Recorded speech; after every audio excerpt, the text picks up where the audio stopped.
Douglas Murray, John's saying that we shouldn't look to America, but it is interesting that they do routinely arm there. You don't think there's a case for going down that line? I think it's always tempting at a time like this to go for an option like this. Everyone's still horrified by the tragedy earlier this week, and people want an answer to it. The thing is, you can never stamp out human wickedness entirely. You can never have a complete answer to it. And the same way you can't stamp out violence, much as we wish that no one ever carried a gun in our society. There will be people who will. The question then is, what do you do about that? My own view, my own experience of studying some of this is that it is a highly specific skill, having the skill to fire, particularly in very crowded areas, as our cities are, where the places where gun crime happens most often. And just to fall for the cliche of making the American comparison for a second, it's worth considering, just in the summer, people may remember that there was a shooting on Fifth Avenue in New York where a man shot his former colleague outside the Empire State Building. Now, two police who were armed, like most all New York police, pursued the man, and he took out the gun again. There was a firefight. Now, 9 members of the public were wounded, a number of them very severely and hospitalized. Now, none of them actually were wounded by the gunman. They were wounded by the 2 policemen who, in the middle of a crowded street, started firing off rounds. I don't think that's a happy situation, and I think it shows that there's a level of amateurism that enters this if it is not specific, if there are not just specific units, as we have in Britain, who are trained in the use of firearms. Interesting. They turn to it more often. Well, and what do you think, Douglas? I'm struck by the fact that, of course, Norway's had one of the worst mass shootings in history, and in a way there's no direct connection between officers carrying guns and terrible extreme crimes like this. No, as I say, I mean, you can't stop human evil, you can't stop human wickedness. So everything in this discussion has to be how you limit the suffering, how you limit crime.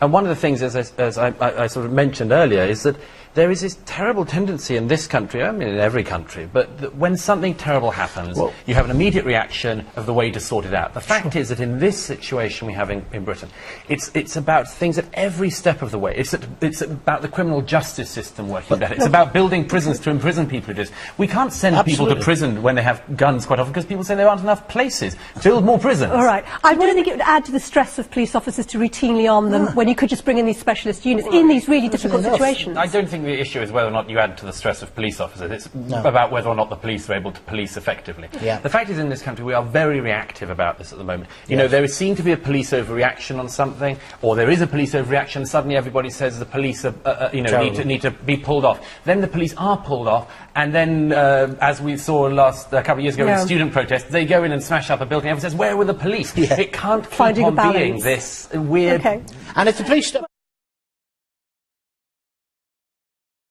Douglas Murray, what's interesting is, it sense that perhaps in the West we've lost any understanding of the depth of offence that things like this cause to Muslims, and is that a problem of our own making? I think that's true in a way. Just quickly, I mean, the thing of saying Muslims, of course, in this is that in most countries, there's a very small minority of people. I mean, and also we should bear in mind that a lot of political people are using this for their benefit. In Australia, the riots would seem to be led by, organisations like Hizb ut-Tahrir. In Britain, the very small number of protesters who came out seem to have been affiliated with groups like the now banned Al-Mujahirun and so on. So let's not think this is, as it were, Muslims as a bloc taking offence. But there is a correct perception, I think, that Islam as a religion is more brittle and feels these things more woundedly than other religions, and there is a reason for that. I mean, in a couple of weeks' time in London, the musical by the creators of South Park, Mormonism the Musical, will begin. It's been going on Broadway for some years, packed out crowds, including Hillary Clinton, Secretary of State, who said she was so offended by this film on the internet. So one of the things about this is that most religions by now have realised that being satirised, being critiqued, being even ridiculed and criticised, let's face it, just criticised or looked at in a historical manner, as happened a few weeks ago with a film by Tom Holland on Channel 4.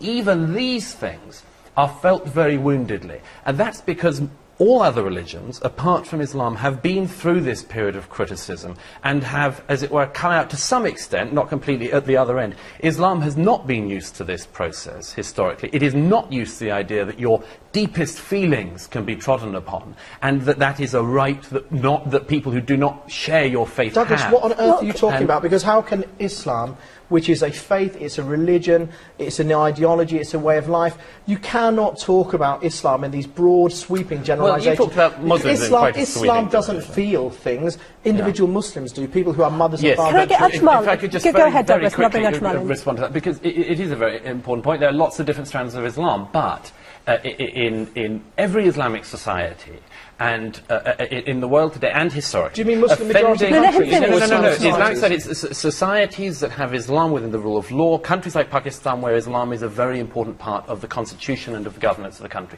These places all put a particular emphasis on the fact that ridiculing of the Prophet Muhammad, or all sorts of claims about him, asking whether he existed and so on, is blasphemy, and that blasphemy should be punished. I mean, Ajmal, it is an issue about those countries, isn't it? And it's all very well for you in the West to say, look, you can rise above it.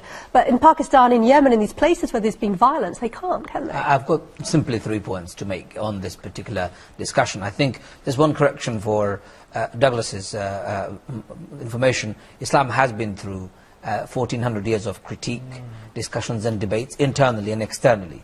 And it has gone through it without a problem, and it will go through it without any issue. I have no issue with that. I think there is an element of truth in what we are saying here to do with Muslims' disproportionate response. The reasons these responses are particularly prominent in countries like Pakistan, Yemen, in Bangladesh, has more to do with politics than religion. Let me give you an example. Very briefly. Most of these countries are ruled by dictators and despots, illegitimate governments, corruption is rampant, poverty is acute, no opportunities for people to make a better future for themselves tomorrow. And don't forget, the drones attack that has dominated Yemen and Pakistan has also exasperated frustration. So what we are now seeing is a political response using this as a pretext. As an excuse. But Prophet Muhammad, let me put it clearly, Prophet Muhammad doesn't need our defense. Okay. And God doesn't need our defense. All right, what we need to do is defend ourselves. Absolutely. The second point you make, I think, is perfectly valid. The first, I think, is not.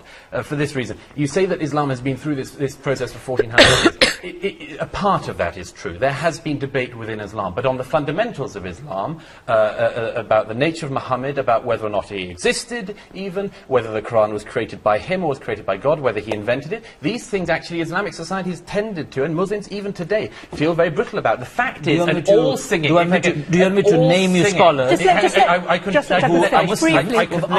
Douglas just finish, please. Yes, and I could name them back, and many have suffered for raising these questions when they have. The fact is that we can put it this way: an all singing, all dancing Mormon musical is a threat to nobody. Nobody thinks that Mormon mobs are going to go and kill anybody, or threaten to.